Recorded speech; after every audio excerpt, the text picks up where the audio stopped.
नमस्कार दोस्तों। ये वीडियो में शुरुआत में एक मैं आपको चीज बता देता हूँ। एक बुक है जिसका नाम है RSI trading, how to build a profitable trading system using RSI. ये पूरी एक बुक है, आरएसआई के ऊपर ही है। ठीक है। एक और बुक है जिसका नाम है एनसाइक्लोपीडिया ऑफ इंडिकेटर आरएसआई। ठीक है। फिर जो हम बोलिंजर बॉन्ड यूज करते हैं, जिन्होंने बोलिंजर बनाया था, उनकी खुद की एक बुक है, बोलिंजर और बोलिंजर बैंड्स। ठीक है। फिर एक और बुक है, Bollinger band, simple Bollinger band trading strategies for consistent profit. ठीक है। फिर जो हम फिबोनाची, काफी सारे लोग फिबोनाची यूज करते हैं, सीक्रेट्स ऑफ फिबोनाची ट्रेडिंग, पूरी एक बुक है। मैं बताना क्या चाहता हूं, ये सब बुक्स से मैं बताना क्या चाहता हूं, मैं ये बताना चाहता हूं कि जो हम इंडिकेटर, जैसे कि यहाँ पे बैंक निफ्टी का मेरा चार्ट है, बैंक निफ्टी का चार्ट है, उस पे यहाँ पे मैंने बोलिंजर बैंड्स डाला हुआ है, और यहाँ पे नीचे की तरफ है आरएसआई। क्या है? आरएसआई। ये जो इंडिकेटर है उस पे बुक्स लिखी जा चुकी है। एक एक इंडिकेटर पे 300-400 पेज की एक एक बुक होती है, और ऐसी काफी सारी बुक्स मार्केट में अवेलेबल है जो अच्छे अच्छे ट्रेडर्स ने लिखी हुई। बोलिंजर बैंड्स पे अच्छी अच्छी बुक्स लिखी जा चुकी है सिर्फ एक इंडिकेटर पे। और हम सबसे बड़ी मिस्टेक क्या करते हैं? हम सबसे बड़ी मिस्टेक ये करते हैं, जब हम स्टॉक मार्केट में आते हैं तो हम टेक्निकल एनालिसिस का कोर्स उठाते हैं यूट्यूब में से या किसी के पास से। फिर हम ये सोच लेते हैं कि भाई 70-30, 70 के ऊपर आरएसआई चाहिए तो सेल कर दो, 30 के नीचे से क्रॉस करने लगे तो उसको बाय कर लो। बोलिंजर बैंड में अपर साइड बैंड में ऐसा रहेगा, लोअर साइड बैंड में ऐसा रहेगा, एमएससीडी ऐसा क्रॉस करे, एमएससीडी ऐसा क्रॉस करे, ये सब हमारे, ये देखना आप YouTube पे 500 वीडियोस देखोगे ना, 500 वीडियो, वही घिसा पिटा नॉलेज है, वही। सिर्फ आपको अच्छा लगेगा कि हाँ मैंने कुछ आरएसआई में सीखा, बट आप देखोगे ज्यादातर जो ट्रेडर्स होते हैं वो इंडिकेटर को ब्लेम करते हैं कि यार इंडिकेटर हमने इतने पढ़े, इतने लिखे, इतना रट्टा मार लिया, फिर भी हमें लॉस हो रहा है, या तो मूवमेंट हाथ में नहीं आ रही है, या तो अच्छी मूवमेंट हाथ में से निकल जाती है तब पता चलता है। काफी सारे अलग अलग इश्यूज होते हैं। ये मुझे भी ऐसे इश्यूज हो रहे थे, मैंने भी हर मिस्टेक कर लिया स्टॉक मार्केट में आके। तब मुझे रियलाइज क्या हुआ पता है, ये सब प्रॉब्लम फेस करने के बाद, कि टेक्निकल एनालिसिस, या तो जो हम इंडिकेटर्स बोलते हैं, चाहे वो एमएससीडी बोल दो, चाहे वो स्टोकेस्टिक्स बोल दो, चाहे वो विलियम्स आर बोल दो, चाहे वो ईएमए बोल दो, मूविंग एवरेजेस बोल दो, आरएसआई बोल दो, जो भी आपको बोलना है बोल दो, ये 20 25 30 इंडिकेटर है ना, आप उसको उस तरीके से रट्टा मार के लर्न नहीं कर सकते। क्यों नहीं कर सकते, मैं आपको बताता हूँ। सबसे पहले तो इतनी बड़ी बड़ी बुक्स लिखी जा चुकी है एक एक इंडिकेटर पे। ठीक है। और हम रट्टा मारे जा रहे हैं, एक दो वीडियो सीख के हमें लग रहा है कि हमको तो आरएसआई का पता चल जाएगा। देखो, आरएसआई है ना, अगर आप उसको रिसर्च करोगे तो आरएसआई के पीछे एक मैथमेटिकल कैलकुलेशन है कि वो पिछले 14 दिनों का कुछ एवरेज जो गेन हुआ है, एवरेज जो प्रॉफिट हुआ है, जो लॉस हुआ है, उसका कुछ एवरेज निकाल के वो करंट प्राइस के साथ कंपेयर करके हमें एक लाइन प्रोवाइड करता है। राइट। और एक बुक लिखी गई थी 1978 में। ये किसने ये बुक लिखी थी? ये देखो, 1917 में एक बुक लिखी गई थी वेल्स विल्डर ने। उन्होंने पैराबोलिक एसएआर, ट्रू रे एवरेज ट्रू रेंज, एडीएक्स, ये सब इंडिकेटर इंट्रोड्यूस किए थे 1978 में। इसका लॉजिक दिया गया था, तो अभी तक वो वैलिड है, ऐसा नहीं कि वो यूजलेस हो चुका है। बट अंडरस्टैंड कि इंडिकेटर किसने बनाया, ये इंडिकेटर क्यों बना है, ये क्या ट्रैक कर रहा है, इसका लॉजिक क्या है। जब तक आप, मैं नहीं बोल रहा हूं कि आप ये मैथमेटिकल फॉर्मूला में मास्टर बन जाओ, अब बोलोगे सर ये सब तो हमें नहीं आता, नहीं। बट अंडरस्टैंड कि मेजर उसका लॉजिक क्या है, वो एक्चुअली किस चीजों को ट्रैक करता है, इसको समझो, तब इसकी अच्छाइयां और उसकी बुराइयां और उसका लॉजिक पता चलेगा। आप देख लो, आप ये एक्सरसाइज करो, आप है ना 10-20 ट्रेडर के जाके पूछो कि ये आरएसआई आरएसआई किस चिड़िया का नाम है, आरएसआई का एक्चुअली कोर लॉजिक क्या है, नहीं बता पाएंगे। पता ही नहीं होगा कि ये लास्ट 14 दिनों का एवरेज गेन और लॉस ट्रेक करके उसको करंट प्राइस के साथ रिलेट करते हैं, ये पता ही नहीं होगा। ये सब काफी सारी चीजें, जब ये मेजर लॉजिक पता चलता है तब हमारी आंखें खुलती है, तब पता चलता है कि इसको एक्चुअली कैसे यूज करना है। उसी तरह अगर बोलिंजर बैंड को अगर आप यूज करना चाहो, मैं काफी सारे ट्रेडर देखता हूँ और वो जब मुझे क्वेश्चन पूछते हैं, बोलिंजर बैंड्स में देखो स्टैंडर्ड डेविएशन का यूज किया गया है, जो हम स्कूल में पढ़ते थे, प्रोबेबिलिटी का स्टैंडर्ड डेविएशन यूज किया गया है अपर और जो लोअर बैंड है उसमें। तो वो क्यों बनाया गया है, किसने बोलिंजर बैंड बनाया, उसका क्या लॉजिक था, क्या वो ट्रैक करना चाहता था बंदा, तो इसको मैं किस नजरिए से देखूं वो पता ही नहीं होता, राइट।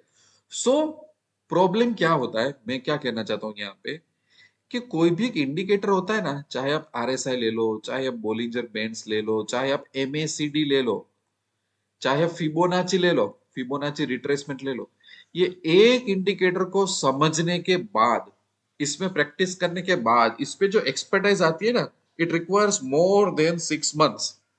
मैं वापस से बोलता हूँ, एक इंडिकेटर, सिर्फ एक इंडिकेटर का लॉजिक समझ के, उस पे प्रैक्टिस करके, उसमें अच्छी या बुरी बातें ढूंढ के, उसमें मास्टर बनने में 6 महीने से ज्यादा टाइम लगता है। और हमको क्या चाहिए, 15 दिन में हमारी सिटी में आके हम सेमिनार में टेक्निकल एनालिसिस सीख लेंगे, हमें 7 दिन में टेक्निकल एनालिसिस आ जाना चाहिए। सिखाने वाले सिखा भी देते और सीखने वाले सीख भी लेते और सर्टिफिकेट भी आ जाता है। पर इस चीज का कोई मीनिंग नहीं होता, क्योंकि वो, अब तो एक्सरसाइज आपको बोलता हूँ ना, 100 ट्रेडर खड़े हुए ना, उसको पूछ लो कि ये बोलिंडर बेंच का लॉजिक क्या है, ये कौन से मेन लॉजिक पे बना हुआ है, ये बता ही नहीं पाएंगे, ठीक है। और आपने अपनी जिंदगी में क्या एक्सपेरिमेंट किए बोलिंजर बैंड में, उसका कंक्लूजन दो, लोग दे ही नहीं पाएंगे। उसको सिर्फ यही पता होगा, अपर बैंड, लोअर बैंड, बीच वाला ये, इसके ऊपर जाए तो बाय कर लूंगा, इसके नीचे जाए तो सेल कर लूंगा, बस। उसके अलावा कुछ लेना देना नहीं होता है। अब ये इतना टाइम लगता क्यों है, मैं ऐसा क्यों बोल रहा हूँ कि कोई एक इंडिकेटर को एक्सपर्टाइज होने में 6+ महीने लगते हैं। द रीजन इज कि इंडिकेटर में बहुत सारी खामियां होती है, बहुत सारे चैलेंजेस हमें फेस करनी पड़ती है हमें स्टॉक मार्केट में। कई बार मूवमेंट पकड़ में आती है, कई बार मूवमेंट पकड़ में नहीं आती है, कई बार मिस हो जाता है, कई बार डर लगता है। जब इसको कंटिन्यूअसली प्रैक्टिस करते रहेंगे ना, तो मेरे पास मेरी एक नोट्स होगी, वो बता देगी मुझे कि इंडिकेटर कैसे काम करता है, क्यों काम करता है, मैंने क्या मिस्टेक की इसको समझने में, किस तरह से इसको देखना है, किस तरह से इसको नहीं देखना है, कौन से टाइम फ्रेम पे इसको देखना है, और क्या चीज रिलेट करनी है। ये सब पूरी प्रोसेस सब लोग मिस आउट कर रहे हैं। And then we blame on the indicators, के इंडिकेटर्स हमें धोखा दे रहे हैं। धोखा इसलिए दे रहे हैं क्योंकि हम उनकी भाषा समझते नहीं। दूसरा, जैसे कि आरएसआई बता दो, 70 के ऊपर 30 के नीचे, ये सब लॉजिक रट्टा मार के बैठ गए होते हैं। बट हम ये नहीं सोचते हैं कि कहीं ना कहीं आरएसआई को रिलेट करना पड़ेगा हमें कैंडल स्टिक से, कहीं ना कहीं आरएसआई को रिलेट करना पड़ेगा हमें प्राइस एक्शन से, कहीं ना कहीं आगे पीछे के सपोर्ट और रेजिस्टेंस देख के हमें आरएसआई के ऊपर ट्रस्ट करना पड़ेगा।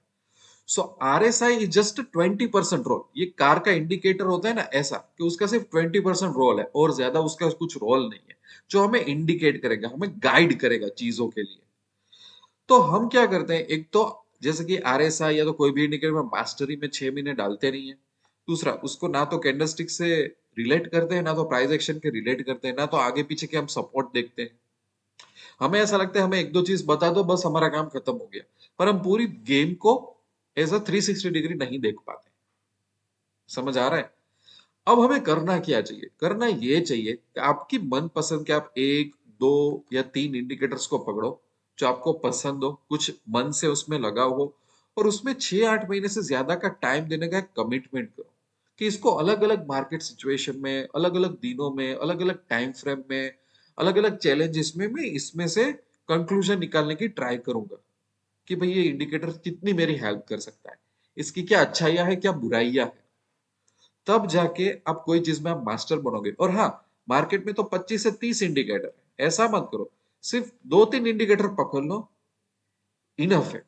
As far as you know candlestick, as far as you know price action, apart from this 2 to 3 indicators, that's it. बस आपकी दुनिया यही खत्म हो जानी चाहिए। आपको 25-50 इंडिकेटर में माहिर नहीं बनना है। एक ट्रेड लेने के लिए आप 10 चीजों का इस्तेमाल करोगे, कि भाई मैं तो मूविंग एवरेज भी देख रहा हूँ। काफी सारे ट्रेडर का चेट क्या होता है पता है, यहाँ पे एक दो इंडिकेटर्स होते हैं, यहाँ पे कुछ होता है, फिर कुछ सपोर्ट की लाइनें जा रही होती है, कोई ईएमए एमएसीडी यहाँ पे जा रहा होता है, कुछ फिबोनाची लगाया हुआ होता है। दिस शोज के लैक ऑफ क्लैरिटी, कंफ्यूजन, दिमाग क्लियर ही नहीं है कोई बातों में, इसलिए इंडिकेटर्स और सब चीज धोखा दे जाती है। इसलिए हमें क्या होता है, अच्छा मुझे अभी तो फिबोनाची ये हाई टू लो भी मुझे करना है, because we are not sure, right, we don't trust. फिर फिबोनाची को एक अलग लेवल देगा, आरएसआई कुछ और बोलेगा, ईएमए कुछ और बोल के जाएगी, सपोर्ट और रेजिस्टेंस कुछ और बोल के जाएगा, अब ट्रेड कैसे लोगे, राइट। मैंने ऐसे ट्रेडर देखे हैं जिसका फिबोनाची पे ही बहुत बड़ा एक्सपर्टाइज है। मैंने ऐसे ट्रेडर देखे जिसका बोलिंजर पे वो बुक लिख सकते हैं, इतना अच्छा एक्सपर्टाइज है, राइट। तो टाइम दो, कमिटमेंट दो, 7-8 दिन का कोर्स करके सर्टिफिकेट लेके निकल मत लो, उससे कुछ नहीं होने वाला। इसलिए मैंने वीडियो बनाया था कि काफी सारे ट्रेडर्स को ये चैलेंजेस आ रही थी, और ये चैलेंज और ये फेज में से मैं खुद निकल चुका हूँ, ठोकरे खा खा के, मिस्टेक कर करके। सो आई होप कि इसमें मैंने जो ये बोला, आपको ये इनसाइट अच्छी लगी होगी। कहीं ना कहीं ये आपकी लाइफ को और आपकी ट्रेडिंग जर्नी को इंप्रूव करने के लिए ही बनाया गया है। मिलते रहेंगे अच्छे अच्छे वीडियो में, तब तक life wish you lots of love and happiness. दोस्तों, एक इंपॉर्टेंट अनाउंसमेंट। अगर आप निफ्टी बैंक निफ्टी में ऑप्शन ट्रेडिंग कर रहे हो, अगर आपका एम यह है कि आपको ऑप्शन में जीतना है, अच्छी इनकम या तो वेल्थ बिल्ड करनी है, बट मार्केट में आप टिप्स से परेशान हो चुके हो, टिप्स से थक गए हो, लोगों के लाखों करोड़ों के प्रॉफिट स्क्रीनशॉट का आपको कोई फायदा नहीं हो रहा है, आपको एक जेन्युइन और ऑनेस्ट गाइडेंस चाहिए जहां पे आप निफ्टी और बैंक निफ्टी में काबिल बन के बाहर निकलो, तो हमने एक बहुत ही अच्छा इनिशिएटिव लिया है। हमने एक यूनिक टेलीग्राम चैनल स्टार्ट की है जिसका नाम है Nifty bank Nifty VIP traders, जिसकी फी बहुत ही रिजनेबल है कि कोई भी एक छोटा सा भी ट्रेडर ज्वाइन हो सकता है। यहाँ पे हम कोई भी टिप्स प्रोवाइड नहीं करते, कोई भी प्रॉफिट के स्क्रीनशॉट प्रोवाइड नहीं करते, बट हमारा फोकस होता है प्राइस एक्शन पे, मार्केट के डायरेक्शन में और उसके सेंटिमेंट पे। और मेन एम ये है ये चैनल का कि जितने भी ट्रेडर्स इसमें ज्वाइन हो रहे हैं, अगर वो 3, 6, 12 महीने में अगर वो कैपेबल बन जाते हैं तो ये चैनल का एम अचीव हो जाएगा। तो अगर आप भी ऐसे ट्रेडर हैं जिनको टिप्स या तो शॉर्टकट नहीं चाहिए बट आपको कैपेबल बनना है, तो आपको इस टेलीग्राम चैनल की लिंक यूट्यूब के डिस्क्रिप्शन में और कमेंट सेक्शन में मिल जाएगी। आप इसको बहुत आसान तरीके से ज्वाइन कर सकते हो।